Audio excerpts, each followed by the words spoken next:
Assalomu alaykum aslzoda tomoshabinlar. Sizlar bilan diydor ko'rishib turganimdan bag'oyat xursandman. Demak, bugun sizlar bilan nafaqat turkiy xalqlar, balki Oltoy oilasiga mansub bo'lgan xalqlarning eng qadimgi mifologik jonivorlari haqida gaplashamiz. Biz bilamizki, bu turkiy xalqlarda bir an'ana mavjud, ya'ni turkiy xalqlarning kelib chiqishi bir ko'k bo'riga borib taqaladi, ona bo'riga. Ko'k bo'rining avlodi hisoblanadi turkiy xalqlar. Ilmiy nuqtai nazar jihatidan olsak, bu nisbatan sal keyinroq shakllangan tushuncha deyish ham mumkin. Ya'ni bilamiz, Oltoy oilasiga turkiy xalqlardan boshqa mo'g'ullar, tungus manjurlar, koreyslar, qisman yaponlar ham mansub hisoblanadi. Demak, turkiy xalqlar bu birlikdan ajralgandan so'ng o'z kelib chiqish mifologiyasini yaratgan. Xo'sh, Oltoy oilasi tarqalmasdan burun, ya'ni ular hali turkiy, mo'g'ul, tungus manjur, yapon, koreysga va hokazolarga ajralmasdan burun ularni birlashtirib turadigan mifologik bir obrazlar bormidi, yo'qmidi degan savol ko'ndalang turibdi. Bor edi, umuman bunday mifologik obraz mavjud bo'lgan. Biz buni qayerdan bilamiz? Demak, turkiy, mo'g'ul, tungus manjur, yapon, koreys xalqlarini eng qadimgi mifologiyasini solishtirganimizda umumiylik nazarga tashlanadi. Xuddi shunday umumiylikdan biri bu afsonaviy qush timsolidir. Bu qanday qush bo'lishi mumkin? Xo'p, endi shunga to'xtalib o'tamiz.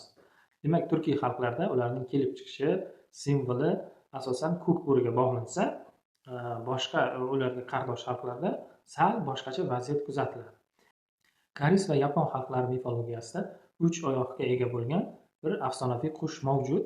Bu qush koreys tilida samjoko, yapon tilida esa yatagarasu deb nomlanadi. Yaponlarda quyosh oliy zot hisoblansa, koreyslarda osmon, ya'ni ko'k oliy zot hisoblanadi.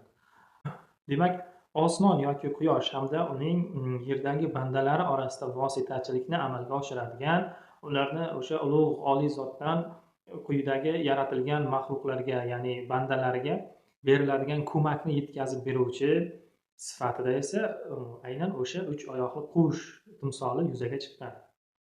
Yaponlar sinteizm dinining oliy xudosi Amaterasu, ya'ni quyosh xudosi Amaterasu, u birinchi Yaponiyaning birinchi imperatori Jimmiga aynan 3 oyoqli qush orqali unga madad yetkazgan.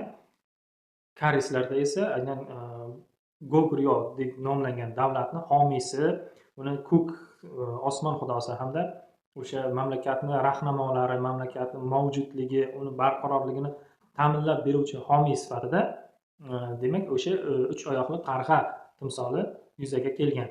Koreys xalqining eng qadimgi tarixini yoritadigan Samguk Sagi kitobini, 3 podshohlik tarixi kitobini Goguryeo bo'limi hamda qirol Yuri bobida shunaqa bir qiziqarli holatga duch kelamiz.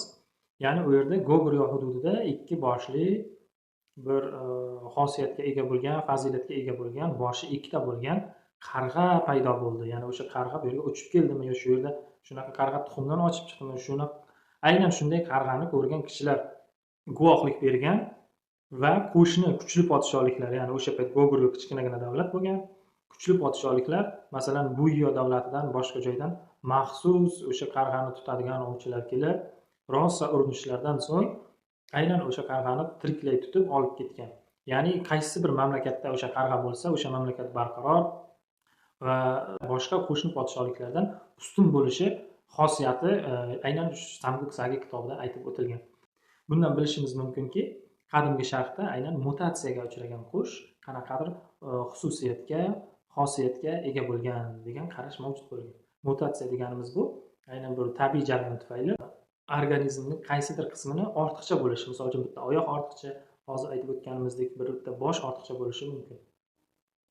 Koreys va yapon xalqlari tillari, boshqa xususiyatlariga ko'ra xitoyliklardan, xitoy xalqlaridan identifikatsiya qilinadi. Ya'ni ularga mansub emasligi uqtiriladi. Va biz mifologiya tomonidan ham shuni isbot qilishimiz mumkinki, Koreys va yapon xalqlari hech qachon xitoyliklar bilan bir mifologik tizimda bo'lmagan.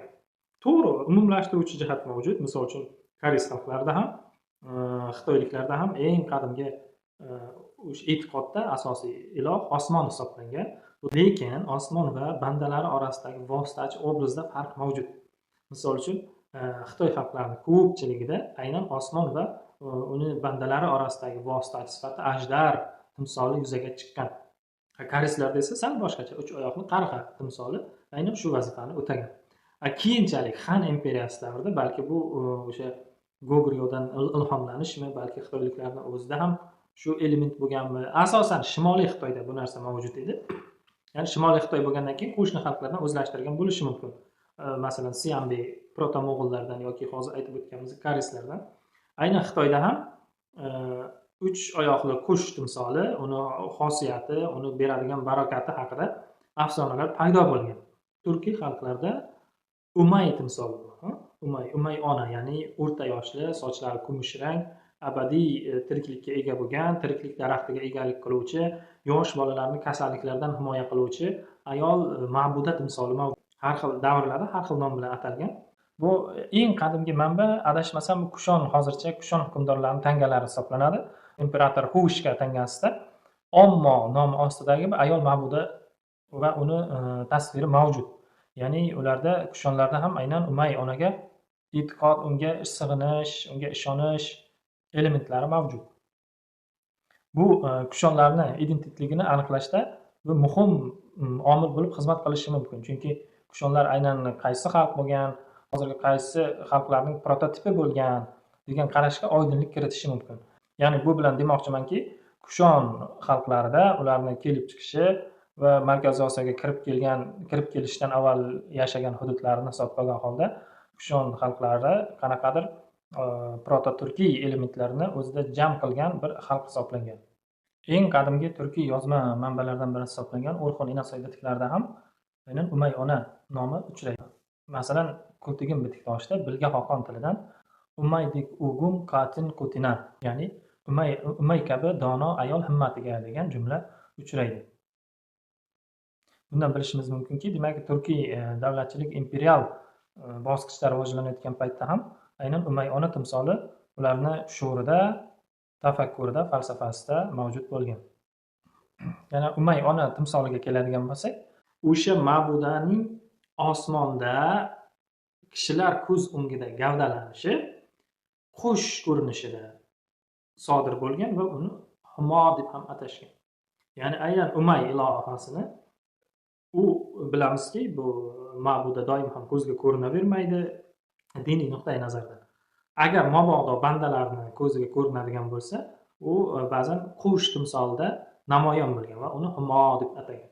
Biz bilamiz, Humo qushi timsoli keyinchalik o'sha aynan Markaziy Osiyoda juda mashhur bo'lgan, boshiga Humo qo'ndi deydi. Ya'ni bu keyinchalik Umay timsoli asliga kelib chiqishi Turkiy xalqlarining ma'budasi bo'lsa, keyinchalik uni avatarasi, ya'ni qush timsolida gavdalanishi hattoki Ironiy va Hind xalqlarida ham, Iron va Hindiston xalqlarida ham bu falsafiy, mifologik tushunchasiga kirib borgan. Misol uchun, Ironiy xalqlarda agar kimniki boshiga Humo qo'nsa, u abadiy, demak, baxt saodatga erishadi, ishlar yurishib ketadi degan tushuncha paydo bo'lgan. Ya'ni Humo qushi hech qachon qo'nmaydi, charchoq bilmaydi, qo'nmay doim uchib yuradi, osmonni inson ko'zi yetmaydigan qirralarigacha uchib boradi. Agar mabodo kimning boshiga qo'nsa yoki kimnidir ustidan soya solsa, o'sha kishi qolgan umrini baxt saodatda davom etkazadi degan qarash mavjud. Aynan shu qarash birinchi Hindistonda Sind o'lkasida paydo bo'lgan bo'lsa, keyinchalik Boburiylar davrida Humoning yaxshi xususiyatlari, uni fazilatlari haqida Hind va Urdu adabiyotida ham ba'zi misollar paydo bo'la boshlagan. Umay ona yer yuzida odamlar ko'z o'ngida Humo qushi ko'rinishida gavdalanadi degan qarash aynan bugungi Markaziy Osiyo hududida paydo bo'lgan bo'lsa, Markaziy Osiyoda yagona bir xalq borki, demak, Umay onani boshqa bir avatarida tasavvur qiladi. Ya'ni Umay ona agar kishilar ko'z o'ngida gavdalansa, u ona bo'g'it timsolida namoyon bo'ladi dedi. Bu demak qirg'iz xalqi mifologiyasida mavjud. Ya'ni qirg'izlar o'zlarini asosan ko'k bo'ridan ko'ra nisbatan, bir maqola ham o'qiganimda, muallif esimdan chiqdi, adashmasam yevropalik edi. Boshqa turkiy xalqlar mifologiyasidan qirg'iz mifologiyasini ajratib turadigan jihati, u o'zini, demak, xalqning kelib chiqishi ko'k bo'riga, bevosita ko'k bo'riga borib taqalmaydi, balki bug'iga borib taqaladi deydi. Kimdir buni qadimgi skiflar, ya'ni saklarni mifologiyasi bilan bog'lagan. Ya'ni koreys va yaponlarda 3 oyoqli qush, shuningdek Koreyaning shimolidagi xalqlarda bu proto turklar bo'lishi mumkin, proto manjurlar bo'lishi mumkin. Bularda demak 2 boshli qarg'a hamda Markaziy Osiyo hududiga e'tibor beradigan bo'lsak, bu yerda humo qushi timsoli va undan tashqari keyinchalik Saljuqiylar hamda Oltin O'rda davlatida o'sha biz boya Samguk sagidan misol keltirib aytgan 2 boshli qarg'a timsoli yana qaytadan G'arbiy Osiyoda namoyon bo'la boshlayapti. Bu nimadan dalolat beradi? O'sha eski mifologik dostonlar, ertaklar, o'sha masalu matallarni saqlanib kelinishi xalqlar ongida o'shani keyin davlatchilik timsoli sifatida yuzaga chiqishi deb qarasak ham bo'ladi. Masalan, Saljuqiylar davlatida o'sha Saljuqiylarning bayrog'ida hamda ularning tangalarida 2 boshli qarg'a timsolini ko'rsak, keyinchalik bir necha asrdan keyin aynan Oltin O'rda xonlarining tangalarida ham ularni ramziy ma'noda 2 boshli qarg'a yoki burgut timsolini ko'rish mumkin. Bu keyinchalik hozirgi Rossiya gerbidagi 2 boshli burgut timsoliga asos bo'lib xizmat qilgan deyishadi ba'zi tarixchilar.